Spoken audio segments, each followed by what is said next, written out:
আজ আপনাদেরকে শোনাবো কবিগুরু রবীন্দ্রনাথ ঠাকুরের লেখা প্রার্থনা।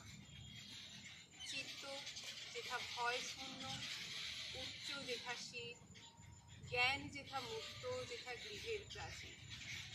আপন প্রাঙ্গণ তলে দিবস সর্বরী, বসুধারে রাখে নাই খণ্ড ক্ষুদ্র করি।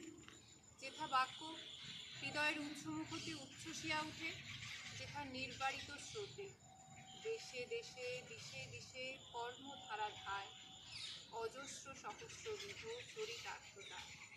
যেথা তুচ্ছ আচারের মরু বালু রাশি, বিচারের স্রোতপথ ফেলে নাহি গ্রাসী। পৌরুষেরে করেনি শতধা, তুমি নিত্য যেথা সর্বকর্ম চিন্তা আনন্দের নেতা। নিজ হস্তে নির্দয় আঘাত করিপিত, ভারতের সেই স্বর্গে করজাগরিত।